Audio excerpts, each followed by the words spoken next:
My first thought was try and get some help. A rush hour attack on the light rail, and new video shows the violent attack right there on the train platform. This happened a week and a half ago at the Decatur Federal Station near Federal and Colfax. Police haven't arrested anyone yet. They're looking for tips. 9 News reporter Steve Stager talked to a man who witnessed the assault, who says the transit agency could use better security. During a regular commute right at rush hour, I heard a commotion behind me. Brian Stack had just gotten off the train at the Decatur Federal Station when chaos erupted right behind him. Well, my first thought was try and get some help. Surveillance video obtained by 9 News shows the W line arriving at the station around 5:45 p.m. on Tuesday, January 31st. 4 men pile out of a door toward the top of your screen. They rush to another door of the same car, waiting for someone. When that person walks out, the 4 men violently beat him. Saw the victim get kicked in the side on the ground. DPD is searching for 4 men, either in their 20s or late teens, accused of robbing this man. One of them grabbing a backpack and kicking the man in the head as he takes off. I was concerned that these guys could turn on me or anyone else that was around. Stack called 911 while the attackers ran away. The man eventually got up and walked away. Sadly, not the first crime Stack has witnessed on public transit lately. This past fall, his family's e-cargo bike was stolen along the same light rail line. I don't think there's a very good feeling of security around our public transit, as much as it could be and should be in order to be better utilized by the community. RTD's police chief will update the agency's board on safety improvements next week. A preview of his presentation shows, despite the perception, the crime rate on the transit system is actually trending down. The total number of crimes reported on RTD decreasing about 41% in December. It still leaves riders like Brian wanting more. More security presence would be nice, and better lighting, I think, at the stations. We checked DPD's records this afternoon, found that this robbery is one of 5 violent crimes reported at the Decatur Federal Light Rail Station in the last year. This robbery and 4 other instances of aggravated assault. RTD is in the process of ramping up its security response, with the department prepared to add dozens of sworn police officers to its force later this year.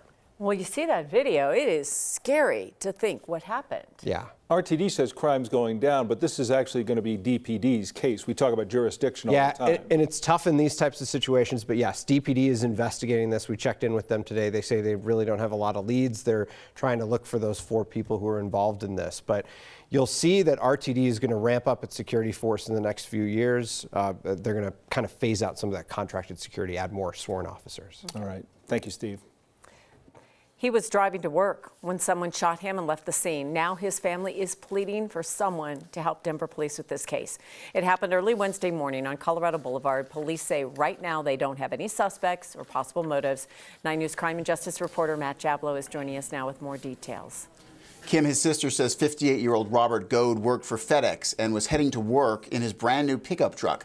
He was northbound on Colorado Boulevard when he was shot and killed near 11th Street. This could happen to anyone. You can be driving down the street and they just come and take you out. Goad's sister says he was a kind, gentle, and loving man, and she cannot imagine why anyone would kill him at all, much less the brutal way they did. At a news conference this afternoon, she choked back tears and urged anyone with information about Robert's murder to come forward and help them find the person or people responsible. Please, please, please help us find who did this. This is my brother. He didn't do anything to anyone ever. And he was just going to work. I mean, all the guy did. I mean, who wants to get up at 3 o'clock in the morning to go to work? He was just going to work. If you have any information about Robert Goad's murder, you're asked to call Metro Denver Crime Stoppers at 720-913-7867. All callers can remain anonymous, and you could be eligible for a reward of up to $2,000. Kim? And again, it's important to note this was on Colorado Boulevard, but in the wee hours of the morning. 3:45, right around then. All right. Thank you, Matt. A Fountain police officer who fell 40 feet from a bridge while chasing suspects is currently on life support. Fountain police say Officer Julian Becerra is surrounded by friends and family. It was last week that he was pursuing 3 carjacking suspects on a bridge over I-25 when he fell from the bridge. However, police have not yet said what led him to fall. And new at 5 tonight, people inside a southern Colorado Walmart are being credited with stopping a bold child abduction. Alamosa police posted on social media that a woman grabbed a young child from a shopping cart yesterday afternoon. But several people saw it happen and they quickly jumped into action. Police say the group restrained her until officers arrived. The child was not hurt and returned to their parents, while police took a 50-year-old woman from Blanca into custody. She's now facing multiple charges. A former Colorado lawmaker now has a criminal record after pleading guilty to lying about where she lives so that she could qualify to run for re-election.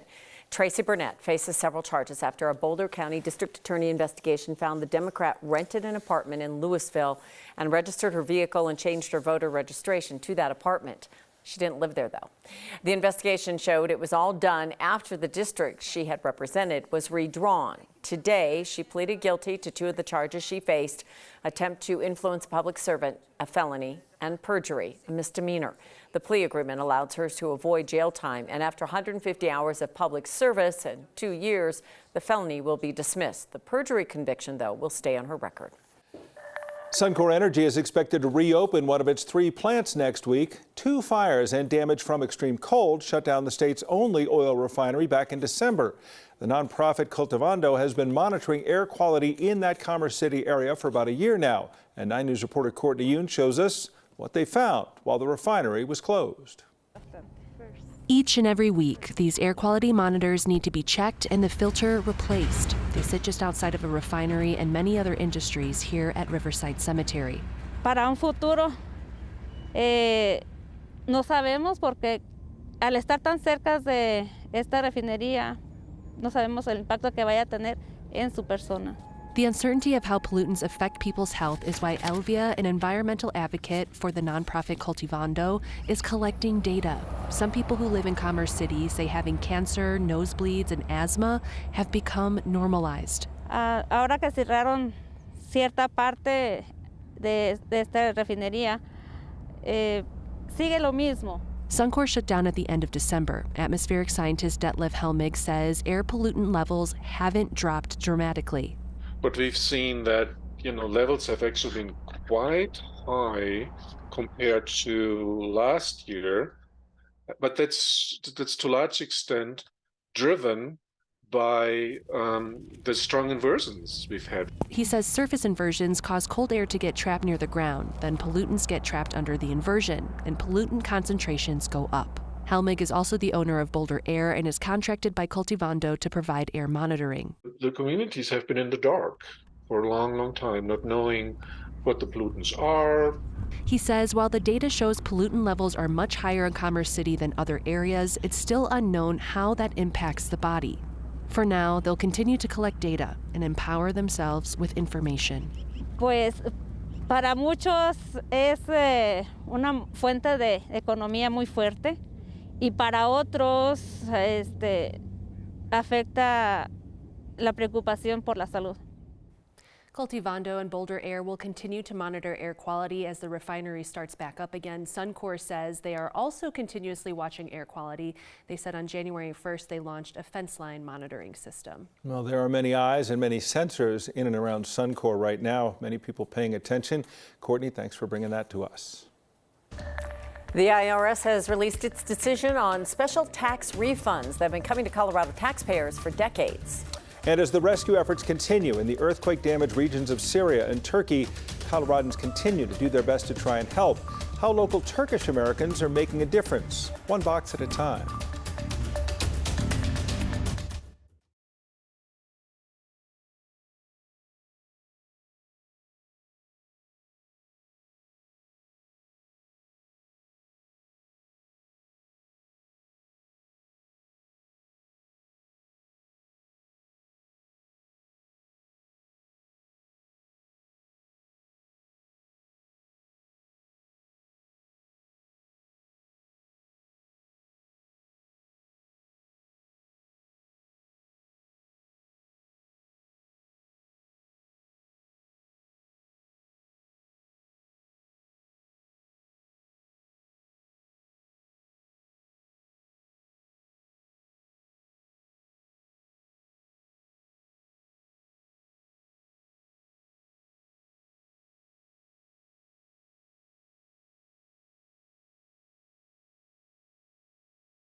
The IRS has decided that Tabor payments that have been coming to Coloradans for 30 years will not be taxed at the federal level.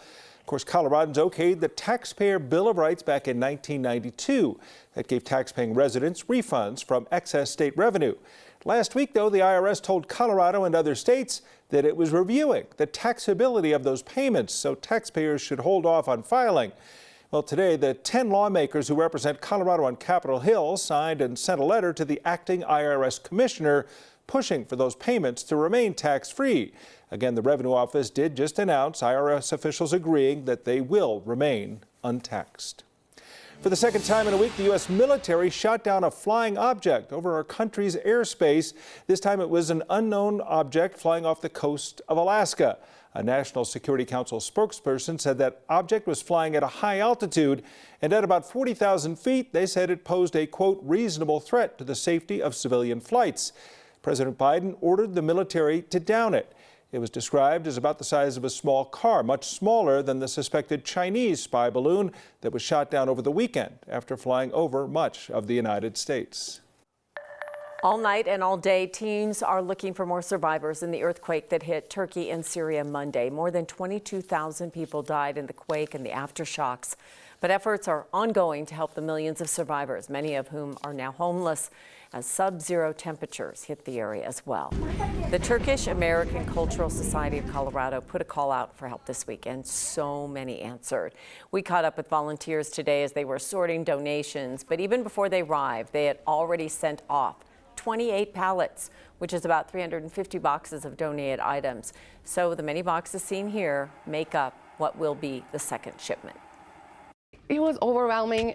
We were all very emotional. First of all, we were talking at least, I think, 5 different languages yesterday. All those volunteers both bringing donations and helping us box stuff.